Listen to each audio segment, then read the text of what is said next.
Assalamualaikum warahmatullahi wabarakatuh. Baiklah, pada kesempatan kali ini saya akan menyampaikan tutorial olah data time series menggunakan ECM dengan eViews. Jadi sekarang kita akan melihat bagaimana regresi jangka panjang dan jangka pendeknya, yaitu dengan eViews. Bersama saya Trihayuni Sardi dengan NIM 2018-1014 pada mata kuliah Statistik Multivariat bersama dosen Pak Alpon, yaitu pada jurusan Magister Ilmu Ekonomi UNP 2020. Baiklah, ini yang pertama. Contoh kasus kita adalah seorang peneliti ingin menganalisis bagaimana pengaruh PDB konstan Amerika Serikat, yaitu X1, dengan nilai tukar X2 dan harga ekspor kayu manis X3 dan produksi kayu manis X4 terhadap ekspor kayu manis Y di Indonesia, yaitu pada tahun 1989 sampai 2018. Nah, prosesnya itu adalah yang pertama kita masukkan data lagi di eViews, kemudian step yang keduanya kita akan melihat dulu bagaimana regresi jangka panjangnya. Nah, kemudian kita uji stasionernya, dan kemudian dari hasil residualnya itu kita bikinlah regresi jangka pendeknya, jika residualnya itu signifikan dan negatif. Kemudian baru kita lihatlah hasil probabilitas dari fixed model, yaitu regresi jangka panjang dan jangka pendeknya, dengan lihat uji T dan uji F-nya. Kemudian baru kita dapatkan model regresi yang fix. Baiklah, kita langsung saja masuk ke eViews. A few moments later. Nah, sekarang ini kita masuk ke eViews kita. Kita akan mengambil dulu work file-nya, file new work file. Dan kemudian karena data kita adalah data tahunan, maka kita ambil adalah date regular frequency, di mana annual yaitu tahunan. Dari tahun yang pertama itu 1989 sampai 2018. Kemudian ini kita ambil yaitu ECM. Dan oke. Kemudian datanya tadi itu kita akan kopikan, kita ambil quick empty group. Nah, di sini kita kopikan dari Excel-nya ke eViews-nya. Nah, setelah itu kita akan melihat lagi yaitu uji stasionerinya. Kita ambil view, root test, unit root test. Nah, di sini kita ambil yaitu ADF. Ya, ADF Fisher. Kita ambil level dulu yang pertama. Nah, di sini kita lihat nilai probability-nya. Nilai probability.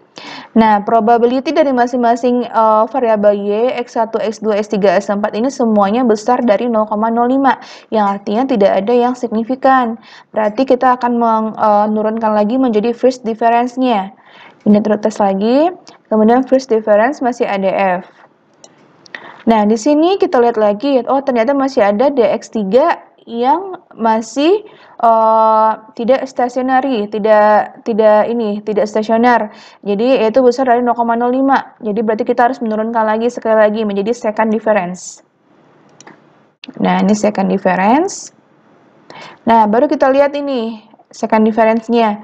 Dan semuanya sudah kecil dari 0,05 yaitu signifikan. Kemudian baru kita lakukan yaitu regresi, uji regresinya. Jadi ini sudah regresi, sudah unit root test sudah ada. Kemudian kita ngambil quick estimate question. Kita bikin dulu regresi jangka panjang Y, C, X1, X2, X3, X4. Kemudian oke. Nah, ini regresi jangka panjangnya ya. Ini regresi jangka panjang, kemudian kita akan ngambil residual dari regresi jangka panjang ini. Yaitu kita akan bikin di komen gen res sama dengan resid. Jadi ini maksudnya kita akan mengambil residual dari yang resid ini. Jadi kan kita bukukan menjadi nama variabelnya res. Nah, adalah variabel res. Ini dia. Kemudian pada variabel res ini kita akan melakukan yaitu langkah yang pertama kita akan melihat lagi uji root test, uji unit root testnya. View unit root test. Yang pertama kita ambil yaitu augmented decay fuller, kemudian ini level.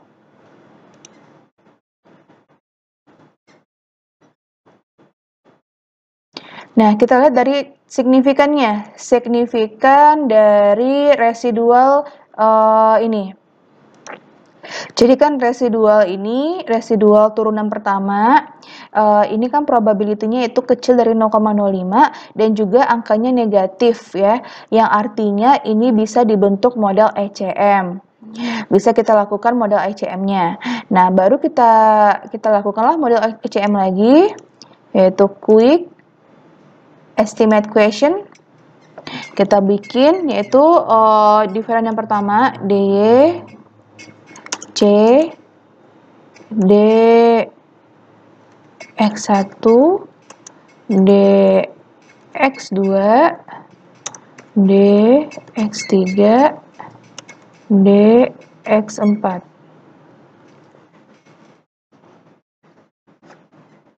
Oke.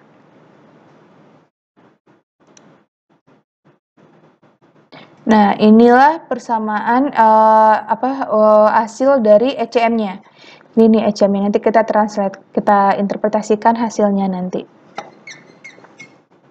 A few moments later.